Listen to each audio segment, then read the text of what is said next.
नमस्कार, स्वागत है आपका मेरे YouTube चैनल नितेश ब्लॉग में। और आज मैं आया हूँ परिवर्तन चौक पे, जैसा कि आप देख पा रहे हैं। और इस समय आपको पता होगा कि UGC गाइडलाइन जो आई थी और वो सुप्रीम कोर्ट ने उस पर रोक लगा दी है, जिसकी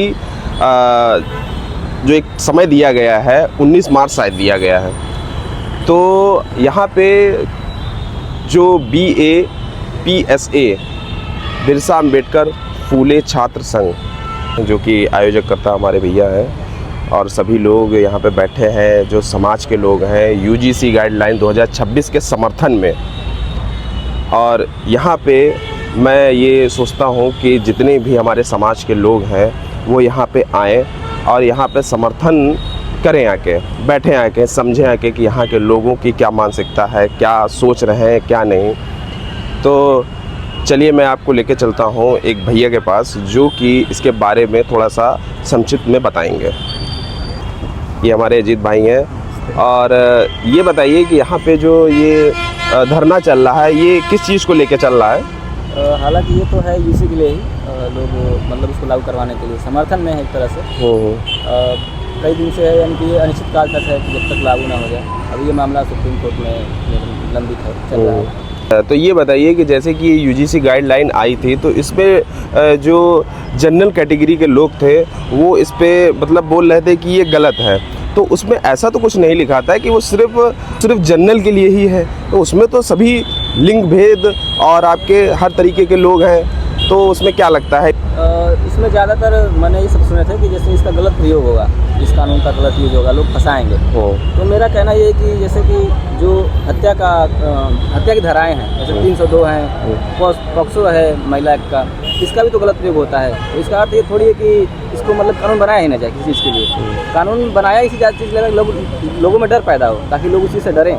और ये फिर एक तरह से ये हो जाएगा ना कि अब कोई लोग हैं जिनको इससे आपत्ति है, तो हम विरोध कर देंगे, नहीं इसके लिए कानून नहीं बनना चाहिए। कानून सबके लिए होना चाहिए। और इसमें एक बात और है कि लोग कहना है कि बस सामान्य वर्ग इससे बड़ा शोषित होगा। तो हम ये कह रहे हैं कि जिन लोगों के साथ शोषण होता है उनको तो ऐड किया जाएगा। हम कहते हैं कभी मतलब ऐसे लोगों को कभी बाहर किया गया क्या लाइन से, या फिर कहीं पंक्ति से खड़े होकर कि नहीं आप इस जाति के हो, या फिर सामान्य वर्ग कोई बंदा हो कि आपको अलग कर दिया जाए कि नहीं तुम यहाँ से बाहर निकलो, तुम छोटी जाति के हो। ऐसा सामान्य लोग बहुत कम होता होगा। तो जिन लोगों के साथ होता है उनके लिए कानून बनाया गया है। और फिर ये एक बात ये भी है कि अगर आप शोषण नहीं करेंगे, आप वैसे सब यूज़ नहीं करेंगे, तो आपके अंदर डर किस बात का है? इस बात को लोग समझना चाहिए। हालांकि कानून में सबको अधिकार है, संविधान का अनुच्छेद 14 भी सबको समान अधिकार देता है। अगर कोई गलत फंसाता है तो आप BNS के धाराओं के तहत FIR कर सकते हैं। तो ये सुविधा सबके लिए है, लेकिन कुछ नरेटिव है, कुछ लोगों की बनावटी बातें हैं कि नहीं ये हो जाएगा। हालांकि कुल मिला के यही है कि मतलब जातिवाद इतनी गहराई से अंदर है ना कि उसको ख़त्म करना बड़ा मुश्किल है। और मेन मुद्दा ये है कि यूनिवर्सिटी में ज़्यादातर होता है कि जो लोग होते हैं प्रोफेसर के पद पे, तो वहाँ भी लोग पढ़ने लगेंगे और बच्चे आएंगे पढ़ेंगे, और उनके मतलब आप वैसे भेदभाव नहीं कर पाएंगे। सारा डर हमको लगता है कि कुछ इसी प्रकार के माहौल का है। बाकी कानून तो अपनी जगह सही है, सुप्रीम कोर्ट के आदेश का इंतज़ार है क्या होगा। तो जैसा कि आपने देखा कि हमारे अजीत भाई ने बहुत ही अच्छा जो जवाब दिए हैं UGC को लेके, बहुत ही अच्छे हैं। जिस तरीके की इनकी सोच है वैसी ही मैं चाहता हूँ कि हर इंसान के अंदर हो, कि वो समझ पाए कि UGC जैसे कोई भी कानून आता है तो उसको ये नहीं कि बिना सोचे समझे, बिना पढ़े उस पर विरोध करने लगे या उसका समर्थन करने लगे। जब वो आप देखिए कि वो विरोध के लायक है या समर्थन के लायक है, उसमें किसका, मैं ये नहीं कह रहा हूँ फ़ायदा हो रहा है, लेकिन आप ये देखिए कि अगर किसी के ऊपर अगर शोषण हो रहा है, या आप जानते होंगे यूनिवर्सिटी वगैरह में सबसे ज़्यादा जो है शोषण वगैरह होता था, तो उसी चीज़ को लेके ये गाइडलाइन आई थी। लेकिन इसका विरोध सामान्य वर्ग वाले कुछ ज़्यादा ही करें। और आप लोगों ने तो देखा ही होगा कि रातों रात मोदी जी को उन्होंने क्या से क्या कह दिया। मतलब आप सोच सकते हैं कि इन लोगों को इससे मतलब नहीं है कि आप किसी BJP के हैं, आप सपा के हैं। जैसे ही रातों रात कोई अगर कोई गाइडलाइन आती है, कोई कानून आता है, सुबह ही वो लोग एकदम चेंज हो जाते हैं। मतलब एक वैसी भाषा में बोलूँ तो बाप ही चेंज कर लेते हैं। तो मेरा बस कहने का मतलब ये है कि आप यहाँ आइए, यहाँ पे आइए और यहाँ बैठे भाइयों का समर्थन कीजिए।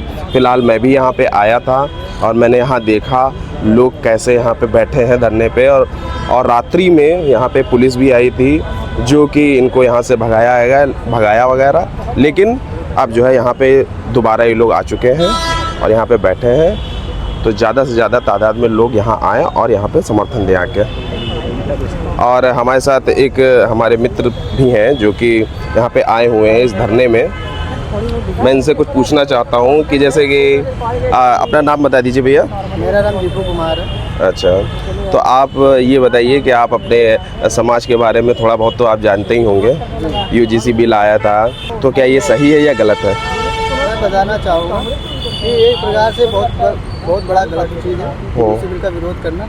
ये सामान्य वर्ग और नीचे जो लोअर कास्ट है उनके लिए बनाया गया है, क्योंकि स्कूल और कॉलेजों में ज़्यादा जातिवादी के होते हैं। कोई स्कॉलरशिप के लिए कोई नहीं क्वालिफाई हो पाता है या सीट नहीं मिल पाती है। अच्छे जगह पे स्कूल कॉलेज में जातिवादी विवाद बहुत होते हैं। तो उच्च श्रेणी के जो होते हैं उनको सीट मिल जाती है, जो नीचे श्रेणी के होते हैं उनको सीट अवेलेबल नहीं होती वहाँ पे। तो यूजीसी का समर्थन कीजिए, सब लोग मिलके आइए। यहाँ सब परिवर्तन चौक पे हैं सब लोग, अस्मित भाई गौतम आए हैं और अन्य जो बैठे धरने पे, पूरा समर्थन कीजिए। धन्यवाद। तो बताना चाहूँगा इस परिवर्तन चौक के धरने पे उपस्थित हमारे अस्मित भाई जो हैं वो भी आए हुए हैं और उनसे भी मैं कुछ पूछना चाहूँगा। अस्मित जी, ये बताइए कि आप इस धरने में शामिल हुए हैं, तो यहाँ के जो बच्चे आए हुए हैं, तो क्या आपको लगता है कि इनकी मांगे पूरी होंगी या ये जो गाइडलाइन आई है इसको लेके क्या कुछ होगा?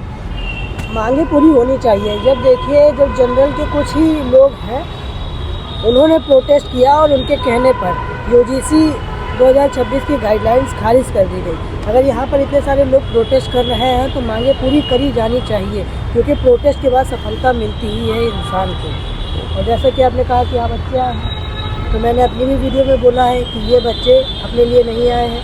ये 4 साल यहाँ पर शोषण सहेंगे, डिस्क्रिमिनेशन सहेंगे और डिग्री लेंगे चले जाएंगे, किसी अच्छी सी जॉब करेंगे, कोई अच्छी सी जॉब करेंगे। यहाँ ये प्रोटेस्ट इसलिए कर रहे हैं ताकि इनके जाने के बाद जो और भी दलित, पिछड़े, आदिवासी समाज के लोग यूनिवर्सिटी में जाए, उनके साथ शोषण ना हो। तो ज़्यादा से ज़्यादा लोग इन भाइयों का समर्थन करिए और जितने भी लोग लखनऊ के हैं वो यहाँ पर आके थोड़ी सी भीड़ बढ़ाएं ताकि आवाज़ थोड़ी मजबूत हो सके। तो जैसा कि आपने देखा कि अस्मित ने आप बहुत अच्छी तरीके से समझाया, और मैं बस यही कहूँगा कि आप लोग यूजीसी का समर्थन करिए, क्योंकि यूजीसी एक ऐसी गाइडलाइन है जो कि बहुत आने वाले भविष्य में बहुत काम आने वाली है। ज़्यादा समय ना गवाते हुए मैं इस ब्लॉग को यहीं पे ख़त्म करता हूँ। मिलते हैं नेक्स्ट ब्लॉग में, अभी के लिए बाय।